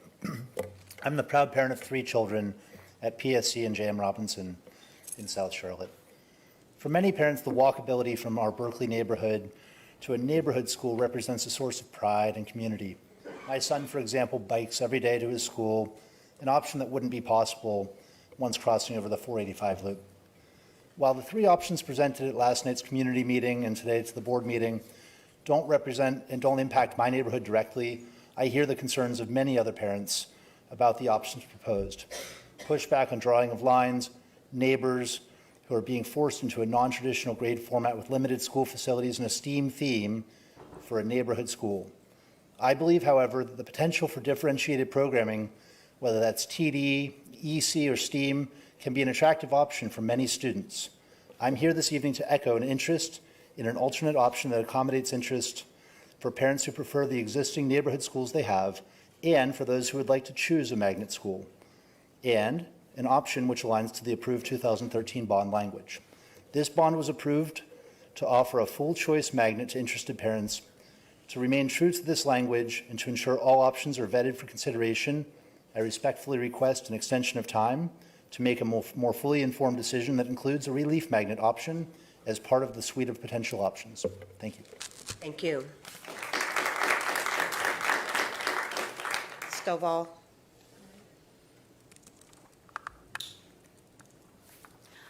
Well, thank you for this opportunity.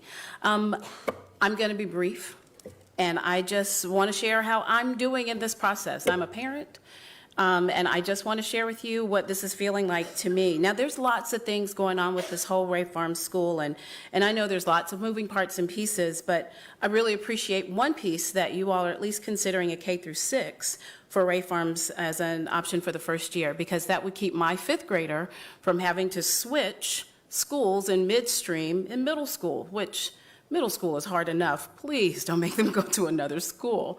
So I appreciate that that is even an option on the table. I've been attending the meetings, and I have an advanced degree. I used to be a faculty member at the University of Kansas, and even I am having some difficulty with trying to get all this information pulled together for parents who have not been able to attend the meetings. I mean, I can read, I can process, I can get through it, but I think there are a lot of people who are very interested who simply have not had the time with spring break and other things coming, leaving for Williamsburg at 5 o'clock in the morning, which I'll be there. There's a lot happening. I just would like for us to acknowledge we really do want the same things. I don't think that what you want is any different from what we want. We just want our kids to thrive. And I'm seeing discussions taking place that are collaborative and they're productive. And frankly, I'm finding it very amazing that this is happening across so many communities, across so many lines that are on those maps. It's really good stuff. but I think we need to continue the discussions. Mrs. Craven Howell, which, by the way, I would never take her job. She is amazing. No way. Thank you. She shared the need to try and finish this so that we can let parents know by, a certain time period where their child is going to attend school. And I totally respect that. I would have been that parent who'd have been calling like, hey, where's my kid going to school? But now as I sit on this side of this discussion, there are so many kids involved. There's so much that's happening. There's so many things that are changing. We need to catch up. Let the parents who haven't been able to attend all the meetings catch up. Let them get a chance to really get into this, to read the information, and to give their opinion. So that's all I ask, is just for some additional time. I think we will all work together, and I promise you, summer, we will not leave. We will still be here. We will be happy to continue to work with you. But let's just give it a little more time. Thank you for all that you all are doing. We really appreciate this opportunity. Thank you.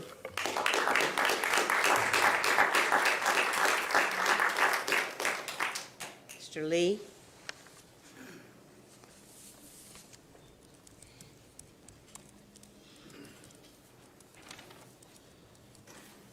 I want to say thank you for this opportunity. I actually came here to talk about something else. But having sit here, I'm sorry. I think I have to chime in on what's going on with this. I'm with that gentleman over there that talked about diversity. I went to an integrated school, and the school system is starting to be segregated again. I know these are great parents that are probably out in that direction, but I'm with that gentleman over there that the diversity has to be a part of whatever you guys decide to do with the school, whatever you're going to do with it.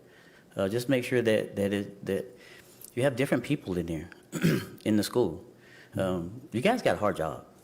You got a hard job. You got hard decisions to make because you're going to determine the course of a lot of children's lives by what you decide on what you're going to do with the school in particular.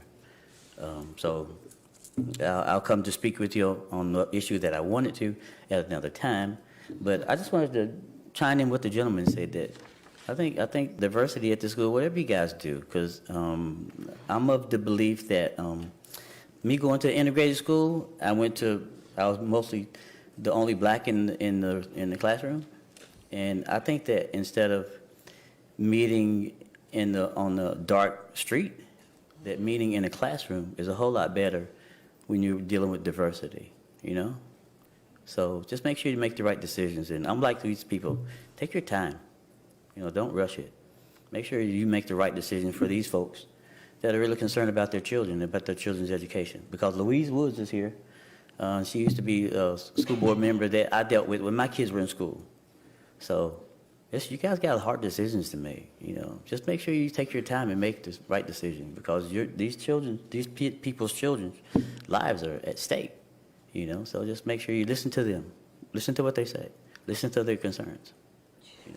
That's all I'm going to say. Thank you, sir. Desmond? Hello. Thank you for this opportunity to speak tonight in regards to the Ray Farms. My name's Kelly Desmond. I have 3 kids in the schools, 2 at Polo Ridge and 1 entering in the fall. Out of the 3 options that CMS proposed last night, not one provides our community with a viable option. The K-8 formats you've presented don't show that the students assigned to these schools will have the same educational and social opportunities as they would in a traditional school, either elementary or middle. There's also safety concerns of primary school-aged children on buses and the school campus with adolescents. Both age group children do not belong in the same school, so the forced K-8 model is not desirable for this community. And this has been voiced before. This is the direction we don't want to be going. The remaining option of making it at a middle school, while CMS may be saying this is a traditional plan, it may have some limitations, and the material presented last night wasn't clear in how CMS plans to overcome those. As a parent, I cannot make an informed choice with so many unknowns. We need more time, and in that time, we need more certainty that we are being heard and doing what's best for our children. In closing, I know there are many aspects that are being considered in making a decision about the Ray Farm School. I'm just asking that you consider taking more time to look at more solutions and hold more community engagement sessions where the parents of our community can be informed and have their voice heard. Thank you. Thank you.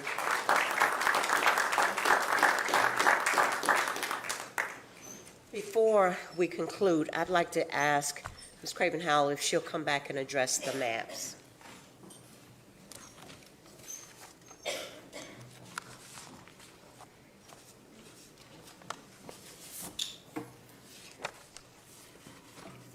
Okay. I'm sorry, you wanted me to address? The gentleman said that these were different maps. Yes, absolutely, and that is my oversight. I meant to acknowledge that at the beginning of the presentation. We are, okay, sorry, that was unexpected. I apologize. We are consistently responding to feedback both from the community and the board as we're updating these scenarios. So there were some just formatting changes. We got a lot of feedback last night that the changes were presented in bullet format and people could not follow what the changes were. So we changed that to the tables that you saw that showed the portion that would move, what their current assignments are, what the next assignment would be, and what the effect of that change is. Substantive changes included removing Ballantyne Elementary from any of the proposals, and that was based on additional information from our facilities team about the lack of space at J.M. Robinson for mobiles. So we could no longer justify taking that portion of Ballantyne Elementary and having it continue to J.M. Robinson, and that is information that I received today. When we made that change, we also had then to update the data tables. And so you see some of the numbers change to reflect the changes in that scenario. Okay, and these updates are also going out to the principals and therefore to the parents? It has already gone out in an email that bullets what the changes are. Several people took screenshots last night, and so if they compare their screenshots to the presentation, they will certainly see the difference. And so the email that went to the principals bullets out exactly what the changes are so that the community is aware. The email also included the link to the survey, and that survey will remain open through Friday, May 3rd, to give us time to bring that information together in advance of the community meeting on Thursday, May 9th. Okay, and I want to respectfully thank you for the hard work and time and effort that you put in, but also be mindful of those suggestions that we have heard tonight and see what we can do about at least showing the public that we are listening and we are doing our best due diligence. Certainly. Okay, and thank you. All right, that concludes our hearing on Ray Farms relief. We now move to our action item, which is consideration of the superintendent's proposed budget for the 2019-2020 fiscal year. Prior to entertaining a motion, I call on Ms. Shirley for a comment, if any is needed. She's there. Good evening. I knew I was next. So I do have just a very brief presentation that I'm going to walk through just as a quick reminder. I know everyone had spring break, so just as a quick reminder of what we're proposing and asking for your approval.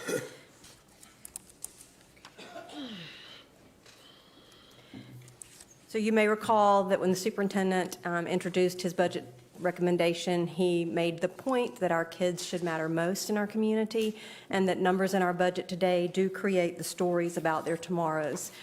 I really like this particular point, and I know that's odd coming from the finance person, but our budget is built with numbers, but it's not really about the counting and making sure that all the numbers tick and tie, which is very close to my heart. But our budget really is a story about what matters most to us. And this year, our 1920 proposed budget is focused on investments that matter most to our students, and that is around equity, people, and support.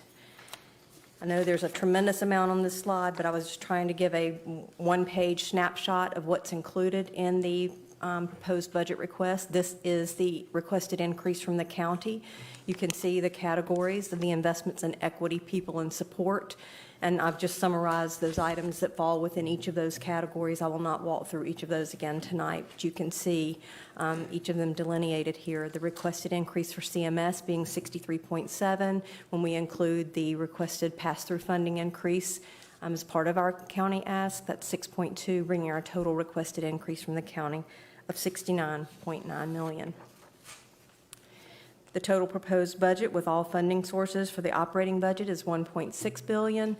The capital replacement line item of 22.9 includes the 18 million in sustainment and the 4.96 million that's been a continuation of capital outlay for quite some time. The additional capital projects, both the 13.1 million includes both the bus garage request as well as additional funding for our security ask. And then the enterprise budgets, you can see there, both reflecting increases in those programs' access fees. So a total proposed budget of 1.73 billion. Our operating budget, which doesn't include your capital and your enterprise funds, again, is 1.6 billion. That's 113 million over last year, or a 7.6% increase. So just a reminder, the scale of these investments must match the potential of our students, and our kids need us to invest in what matters most, of course, them. We've included the key dates here. May 9th is an important date, our Board of Education and County Commission workshop on our budget. Just included the time because that is a little different. It has been moved to 2 p.m. on that afternoon. And you can see the following dates. Of course, we will wait for the county adoption, and that is scheduled currently for June 4th, which is when we'll know our county funding. And so tonight, we're really here just to request approval of the superintendent's 1920 budget recommendation. Okay. There's also a packet attached, which has all the details if you didn't bring your book tonight.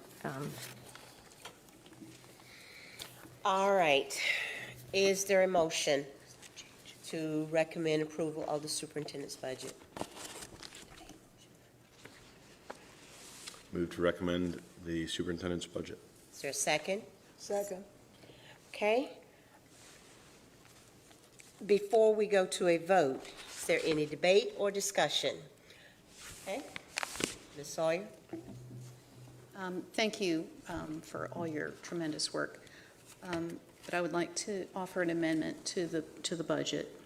I move that instead of allocating funds to establish 25 new school resource officer positions in elementary schools, that we allocate such funds to the following areas: student support services, specifically school psychologists, guidance counselors, social workers, and parent advocates. This motion also includes a grant of authority to the superintendent to allocate the funds described above among the aforementioned positions, and to include such allocation in the proposed board budget submitted to the Mecklenburg County Board of Commissioners. Second. All right. Any debate or discussion on that? Before we do, I'll go to Mr. Battle to tell us the process we have to go through, because we have two separate motions here on the floor. Right, so Ms. Sawyer, excuse me, will speak to her motion. And then you will, of course, consider this first. And then if it is approved, then that amends Mr. Strain's original motion, which you'll return to debate on that after you vote on this particular motion. All right. Ms. Sawyer, you have any further comments about your motion? It's pretty straightforward. I feel that of the limited funds that we have, that student support services is a critical need in our schools, and I support that approach. All right. Ms. Byers-Bailey? Thank you. I second Ms. Sawyer's motion because I believe that of all the issues that our students face and all the issues that are causing them the most stress, concerns, lack of achievement, the lack of support services is the most critical. And if we have to choose between SROs versus support, I believe that we're going to get the most bang for our buck by supporting our students and helping them to calm down so they can receive the education that we're trying to give them. If they're so stressed out, if they're afraid, if they are anxious, they can't hear. And if they can't hear, they can't learn. And so we know we're spinning our wheels. And so I believe that whatever additional amount we can put in this area is what's going to give our children the best chance to succeed. Thank you, Ms. Byers-Bailey. Ms. Sanders? All right, so I just wanted to speak on behalf of the students at CMS, and we fully support her idea for, I personally don't understand the 25 resource officers. I'm sure they have their reasons. I just haven't heard them personally myself. But I do believe that any extra money that we can send to support services and social workers for all of CMS kids is the way we need to move. So. Okay, thank you much for that. All right, Dr. Jones, and then Ms. Marshall. I see SROs as vital student support service providers, particularly in today's climate in classrooms at the elementary level. I've talked to many teachers. Teachers need support of students who come to class, come to school with all kinds of agendas, but safety is an important criteria. It is first and foremost if you talk to any parents, which I have, many across this county. I also, being an educator, absolutely love having dialogue with teachers. At the elementary level, almost consistently, teachers see that support as necessary. We have violence in the elementary classroom. We have teachers who need the support and understanding and helping young people know that resource officers are there to be a positive image, a helpful person, and one that we can refocus, reimagine, reclaim that feeling of security that they are not the enemy. We're going to have resource officers at the middle school and the high school. It starts early. It really starts early. It starts in preschool for them to, because they're seeing things in their home lives that paint a negative image of resource or police officers.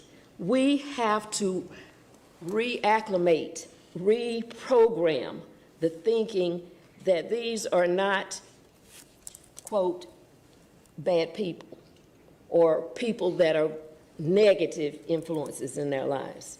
So from the standpoint of safety, from the standpoint of teachers saying at the elementary level, we need this, I strongly support that we are talking, what? A resource officer to support about 5 or 6 elementary schools across the district.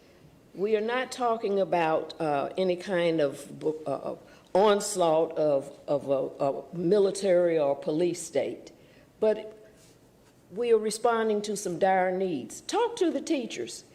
I suggest that 9 board members go in the classroom, elementary, and you get a good education, and you wouldn't be so, yes, let's only have the talk. And everybody that has followed me since I've been on this board know that I went to work for what support service? Social workers. Do you remember that?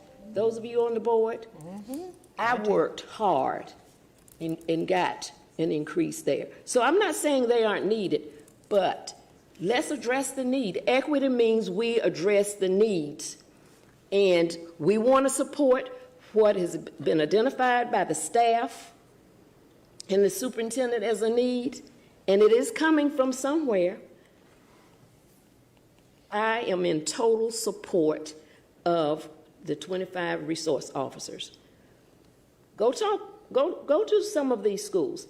Go spend some time in the classrooms. That's all I have to say. Thank you, ma'am. Ms. Marshall, Mr. Strain, Ms. Cheek, and then Ms. Ellis Stewart. This question is multifaceted, and I think we've all given a lot of thought to it, and had a lot of conversation with our partners in the county. And the feedback that I have gotten from those folks is alignment in many of the aspects of our budget, which I'm very thankful about, with the exception of this. And I will say I've had conversations with those folks to explain that our SROs are very much a part of a team. They have a great amount of training. They have they work with our folks to understand the mind of the children that they serve. But I will say that I believe we're going to have to prioritize an ask here. And my priority will be going to expanding the amount of social workers, counselors, and psychologists, because I know that in many of our elementary schools, we don't have those positions, and we desperately need more. We definitely need them, period, and we need more of what we have there. So I'm really focused on trying to get get those support personnel there in elementary to help our elementary folks. I do want to emphasize again that our SROs are really a big part of a successful team. In one of the high schools that's in my district, the SRO leads the largest after-school club and has great relationships with so many students. So I think it's very possible to continue to create that, and I think that we should.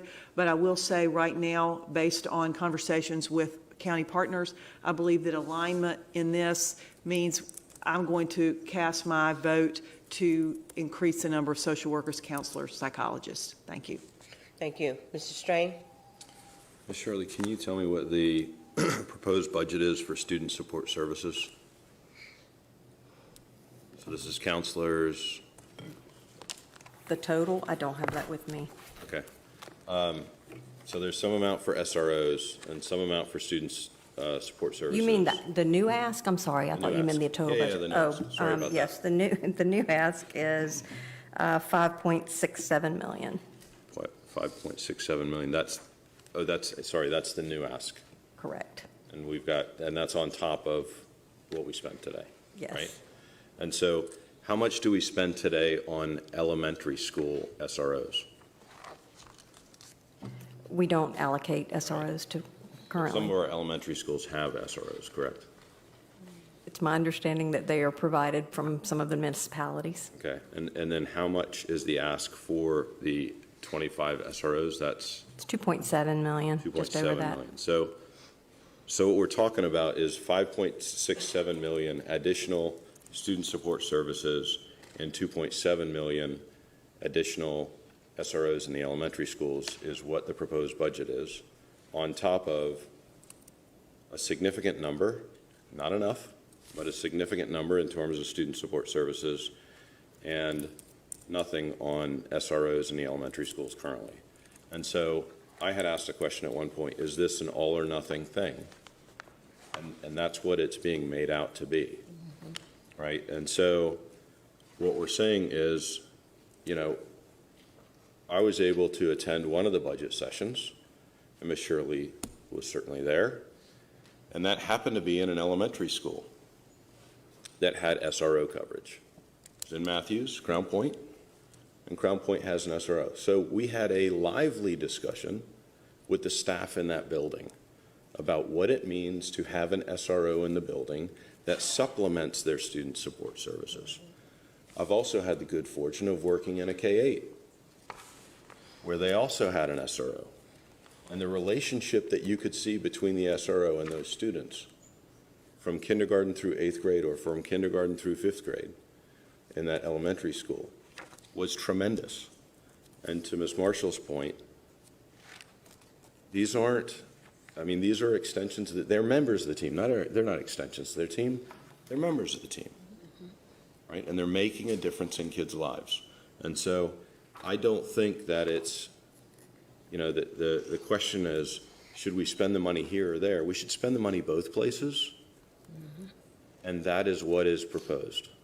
So I'm in favor of retaining the money as proposed for the 25 SROs, in addition to the money that we're spending on student support services, which is more than twice that figure that we are proposing in addition of student support services.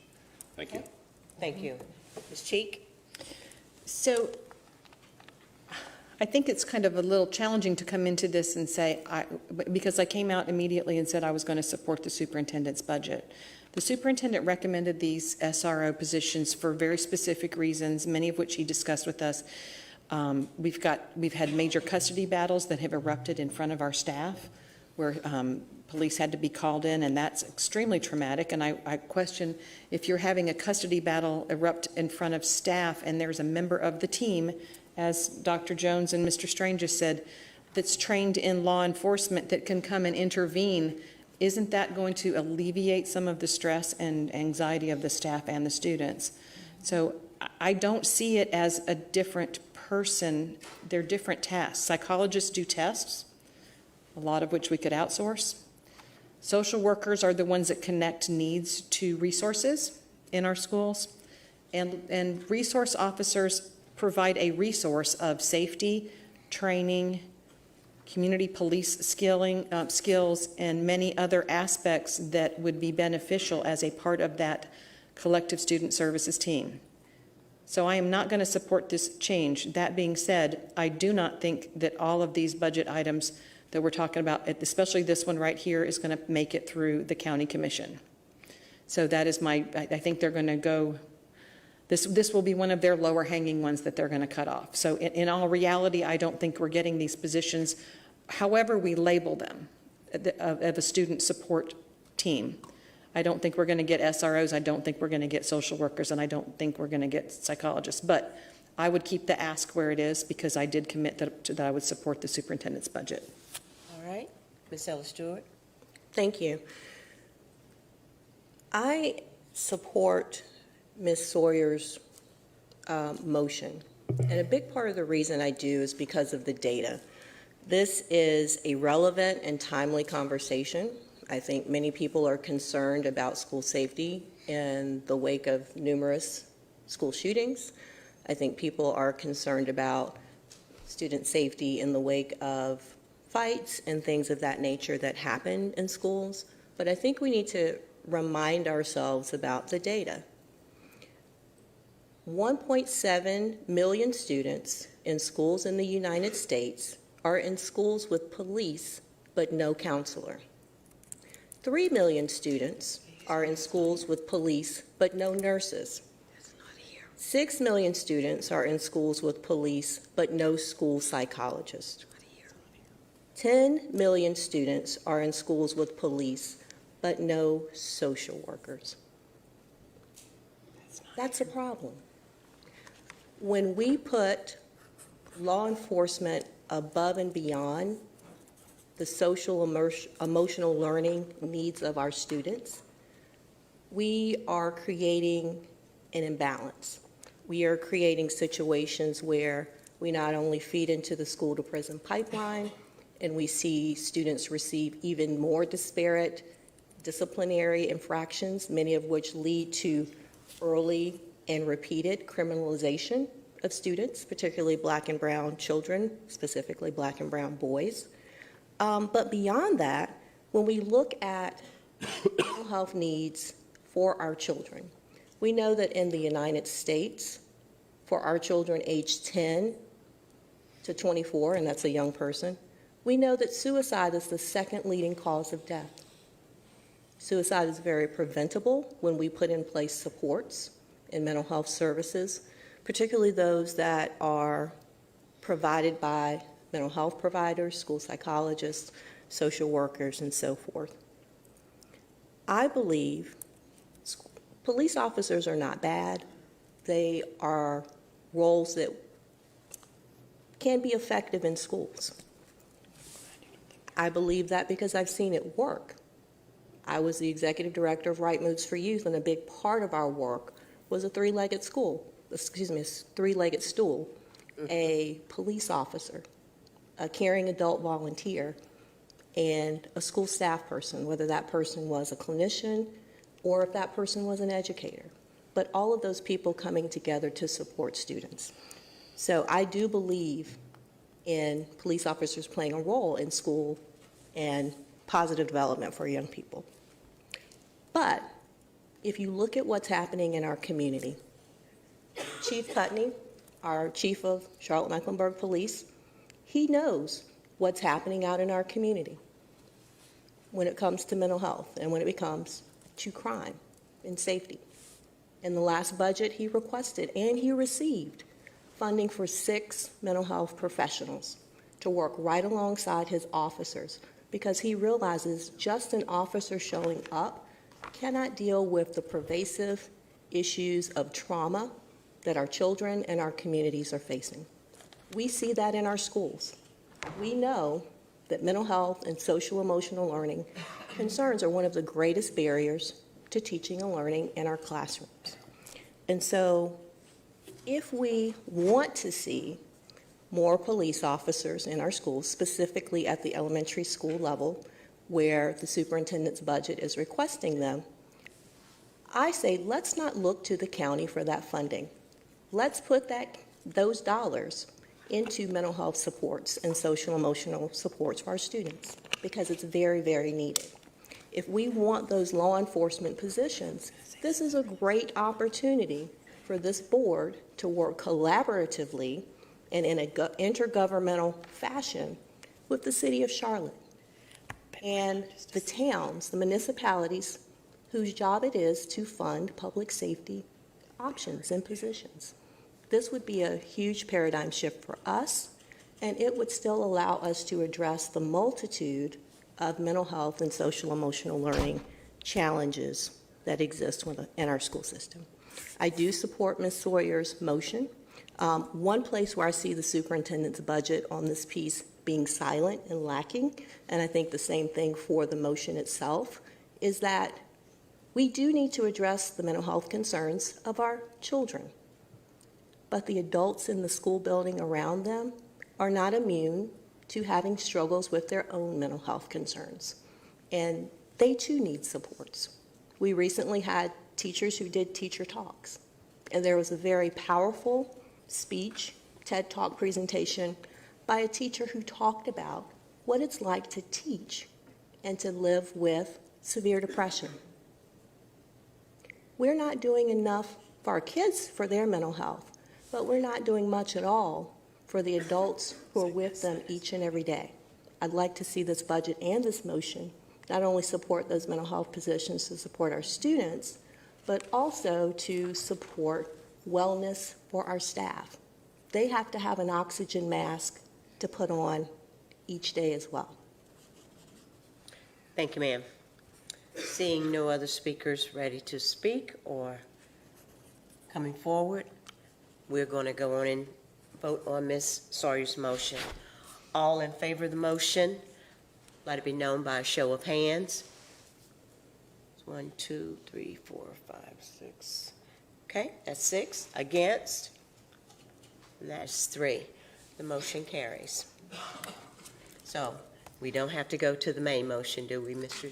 No, you're back on the main motion. We're back on the main motion. All right. All right. All in favor of the motion to support the superintendent's? Excuse me, Madam Chair. Oh, You have to debate and discussion on the main motion okay. prior to the vote. All right. Debate and discussion on the main motion, which is supporting the superintendents. Is there anyone wanting to speak? Dr. Jones? I will speak again. I strongly believe that we start with children early in introducing a more positive image of safety and support. There are smaller counties than ours that have that kind of support. Just last week in the paper, where a resource officer saved a child's life in Union County, I believe it is. Students need to feel that they can come up and talk to a resource officer and know that they are not the enemy or that they are not a negative. In Cabarrus County, Harrisburg Elementary School had a resource officer for years. Students really cried when that person retired.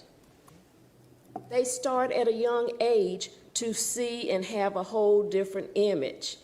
This is important because a lot of these children come from residents of violence, residents of seeing police officers disparaged or getting police officers who are in effect not understanding. So it has to start young. It doesn't spring up in middle school because, as I had a very wise superior to tell me once when I was fighting mad very heartily for what was then not called middle school, but was called junior high school. When you start there and think you can start there changing attitudes, you are very wrong. That's what I was told, and that's what I saw time and time again. Catching the student in that space in which they are young and more impressionable to see a counterbalance of what they see going on in their neighborhood. I worked many years with behaviorally, emotionally handicapped students, and I understood that. So I support that those officers were not chosen by staff and the superintendent at random. We're trying to do both, and we have to do both. But right now, we have problems. I tell teachers all the time, take a hands off because your job's in jeopardy. I tell teachers all the time, go home and take you some mental health days because young children are coming to school and they are bringing their dysfunctional environment with them. I think we are making a huge mistake in defying what has been gleaned an important element in the school by trying to say, yes, it takes time to do emotional and mental health. We have to get those services. Parents have to many times agree to the services. That's needed. It's necessary, but it's necessary for the here and now to take care of that social part of the issue as well as the emotional part of the issue. To repeat what was said, psychologists, they test. And if need be, we can outsource that. We can get consultant persons who can come in to assess a child's mental and emotional state.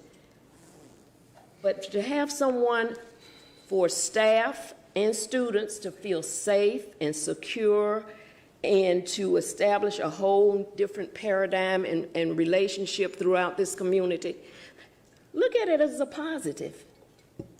So my experience, and I have long years of experience when working with behaviorally, emotionally handicapped youngsters, self-contained, residential, whatever.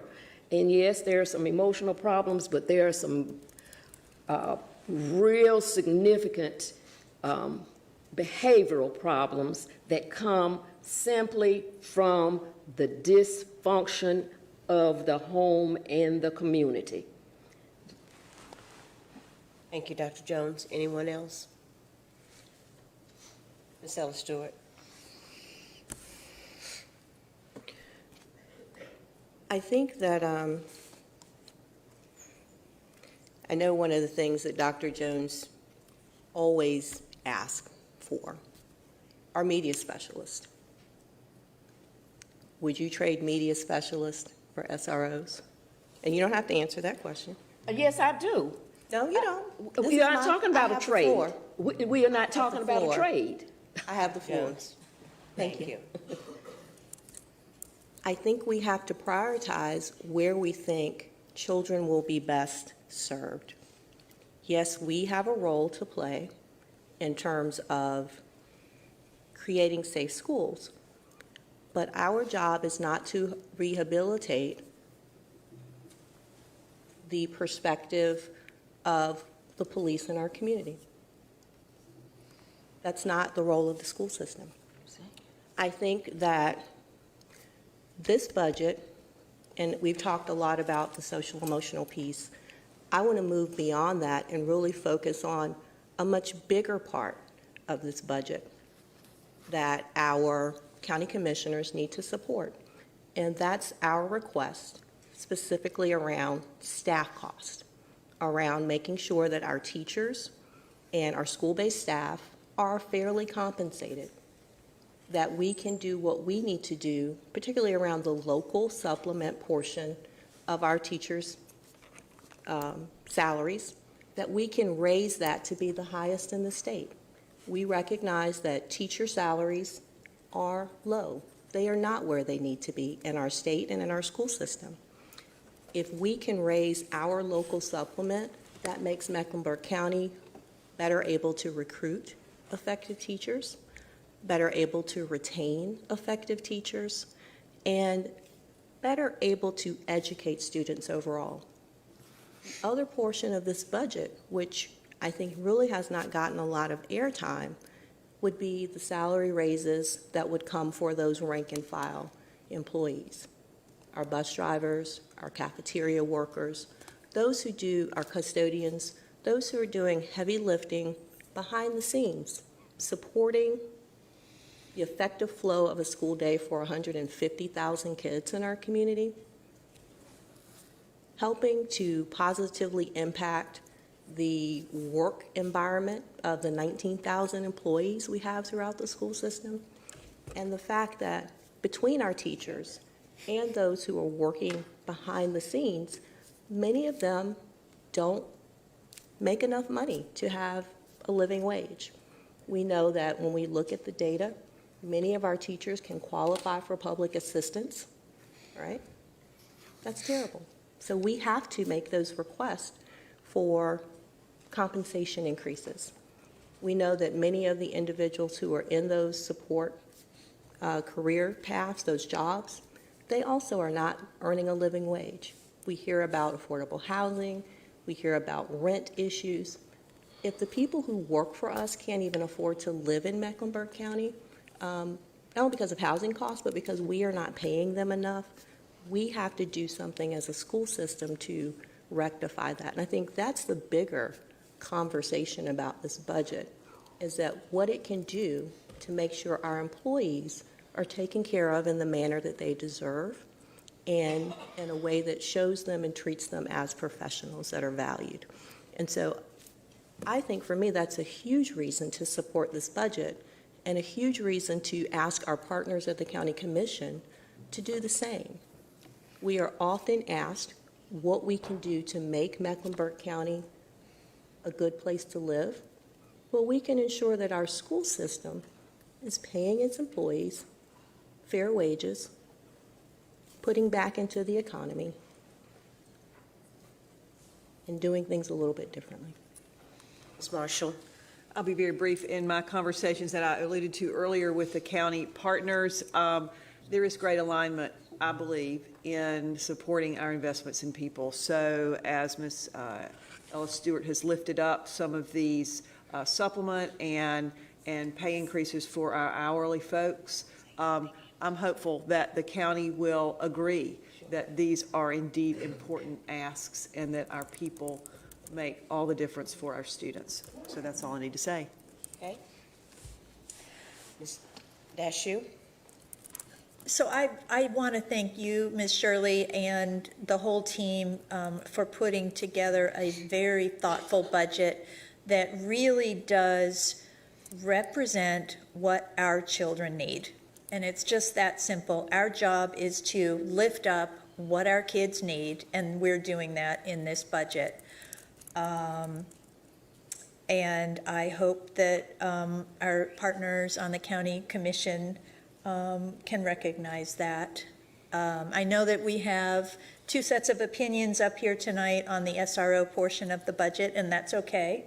We represent very different worldviews and constituencies, and it's good to have healthy debate. But this overall budget is absolutely what is best for our community, and thank you for doing the work behind it. Okay, Ms. Cheek? As I said earlier, I'm going to support the budget even though I didn't approve of this addition or the amendment that was made, but it did pass by a majority, so I'm not going to let that sway my support for our superintendent and what he intended. We'll just figure out a different way for those SROs if that portion of the budget gets approved. We do all represent different constituencies. I think that got mixed up about an hour ago. I think we forgot that a little bit. That we do represent different constituencies, but we all represent all the children in Mecklenburg County. So, and I think we can all come together on all things, not just Ray Farms, but the budget and all other issues, and work together collectively and be respectful of each other's voices, the voices of our collective constituents, both in our district and countywide. And I do believe that this budget is, hopefully the county will be favorable. I do have some concerns about how deep they're going to go. Okay. And last but not least, Ms. Sanders. All right, so I want to come back, and because I believe myself, I've been spoken. I do still agree with Ms. Sawyer, obviously, but I feel like I do now understand the need for resource officers in the elementary schools. However, I believe that now we should focus on what students need most, and what they've come to me and told me is what they need is student support. And for a lot of us, we don't have a lot of time. I'm an 11th grader, so, you know, I only have a couple more years. And I feel like it's just near to my heart, at least, this part. And, I mean, I agree with both parts, but I feel like we need it now, especially with my, you know, different students that I talk to. They really need it. I might not need it myself, you know, as much because I have a family that supports me and that kind of thing, but I do feel like my colleagues need it, and I feel like the time is now to do it. So that's all I want to say. Thank you. Thank you. Whew, you made me teary. Amazing. Okay. Back to the main motion. All in favor of the motion? The amended motion. The amended motion. Let it be known by a show of hands. Okay, we have one. The amended motion. Budget, the big budget. Okay, 1, 2, 3, 4, 5, 6. That's unanimous. Thank you, board members. And Ms. Shirley, thank you. Thank you. Thank you, Shirley.